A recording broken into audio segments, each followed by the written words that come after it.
Hello students, we have discussed the concept of compensation criterion in our last video.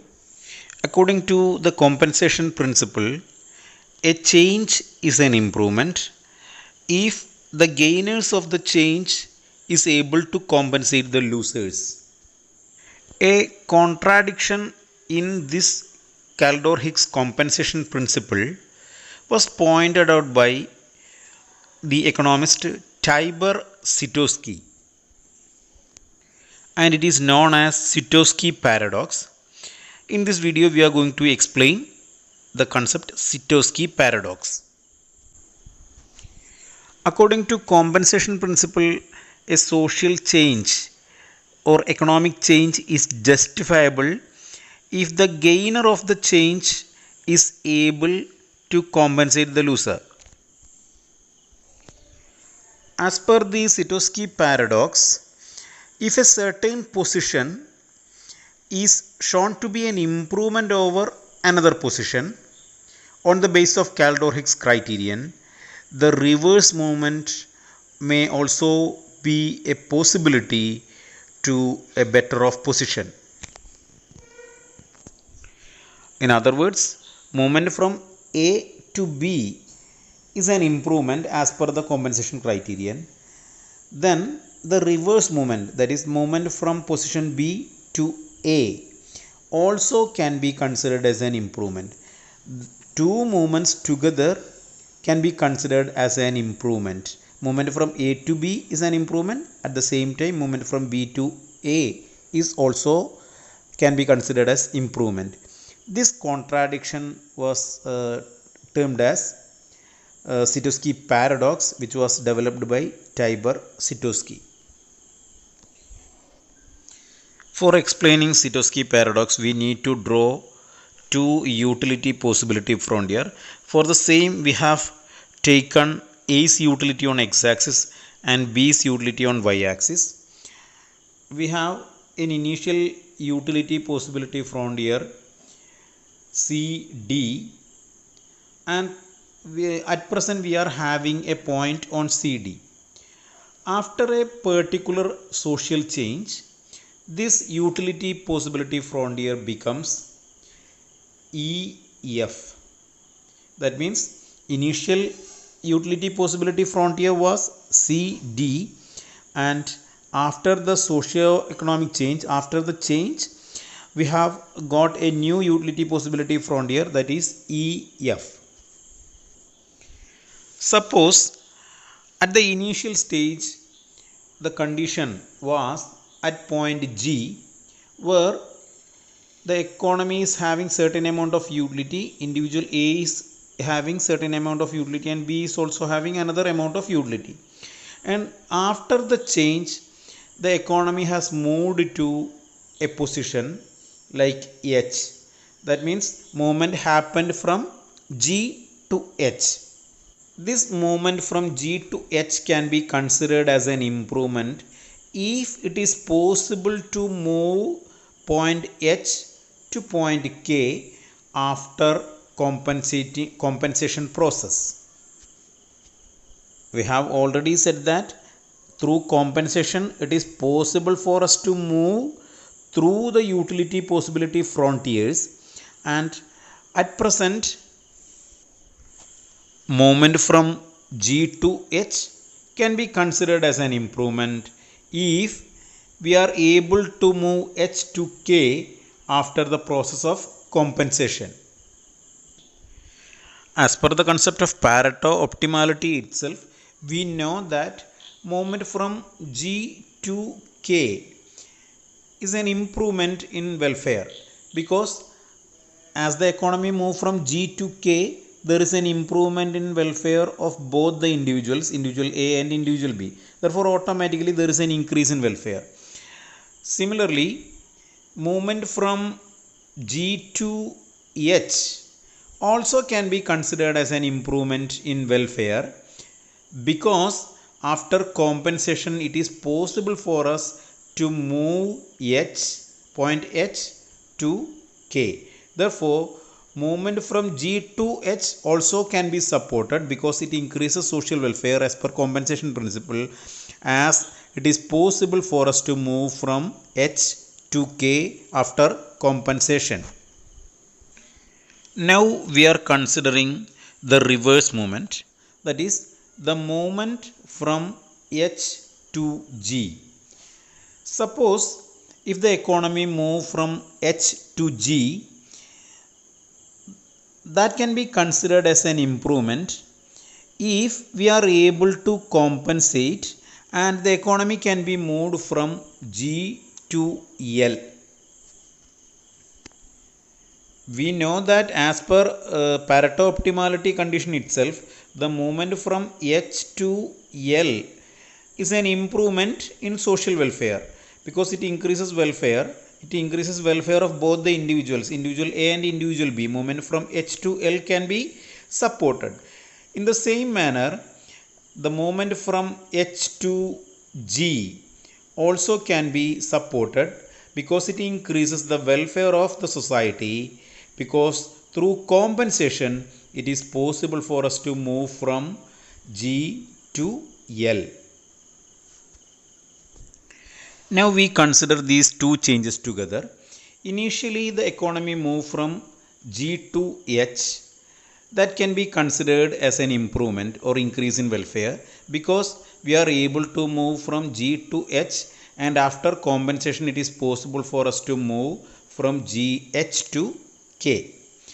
In the same manner, we can consider the movement, reverse movement, H to G.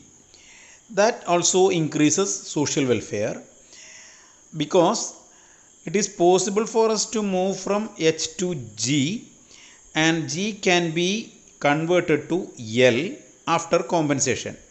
Therefore, as per the principle of compensation criteria, G to H increases the welfare of the society, and the reverse movement H to G also increases the welfare of the society. Therefore, a forward movement increases the welfare and a reverse movement also increases the welfare of the society. This contradiction is pointed out by Sitorsky, and it is known as Sitorsky paradox.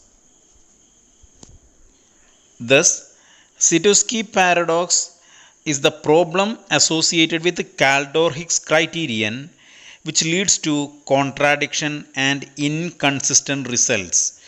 That is, the contradictions and inconsistent results of Kaldor-Hicks criterion is termed as Sitorsky paradox.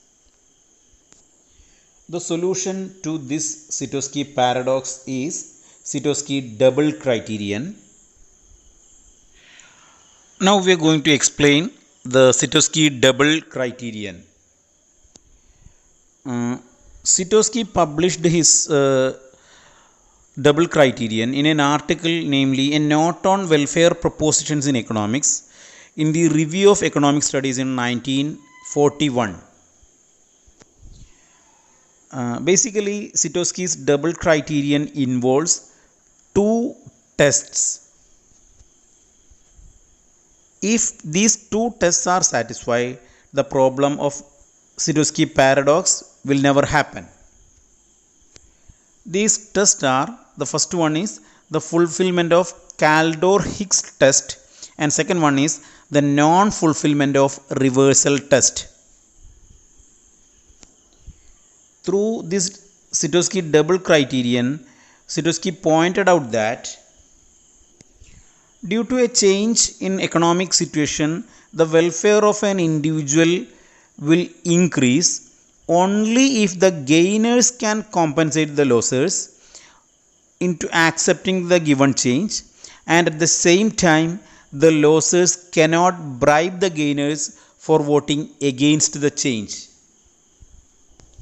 In other words, after social change, the gainers should be able to compensate the losers, and the losers should not be able to bribe to change the decision, or the losers should not be able to compensate the gainers. For this purpose, he introduced his tests. This can be explained with the help of a diagram. To analyze Sitowski double criterion, we are drawing a utility possibility frontier CD, and we know that at present there is a point. Now after the social change, we have a new utility possibility frontier, that is EF. Initially the society was at point G, and after the adoption of a new policy, the economic condition have been changed from G to H. As per the compensation criteria of Kaldor-Hicks, a redistribution is possible, and it is possible for the economy, for the system, to move from H to K, where the point K is better than point G because it increases the welfare of both the individuals.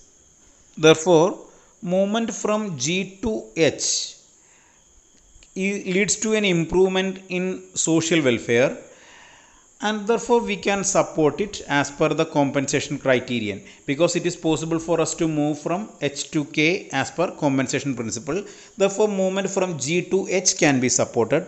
Therefore, the first test, that is the fulfillment of Kaldor-Hicks test, is done, or we have satisfied Kaldor-Hicks test to check the welfare. Now let us consider the reverse movement from H to G.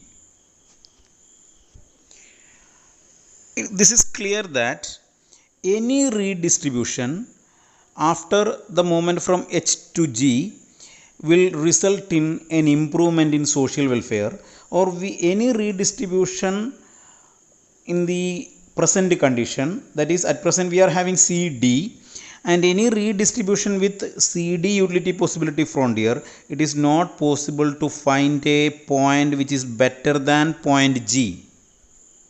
Thus, with the moment H to G, it is not possible to find a better point than the initial point G on CD, and therefore this cannot be supported, this change cannot be supported. Or we can say that movement from H to G is not compatible with the Kaldor-Hicks criterion. Therefore, the movement from G to H can be supported, but at the same time the movement from H to G cannot be supported. Therefore, the movement G to H satisfy the Sitowski criterion. Thus, let us conclude that according to Kaldor-Hicks-Sitowski criterion, when two utility possibility curves are non-intersecting, the economic change involves a movement from a position on the lower utility possibility curve to a position on the higher utility possibility curve will increase social welfare.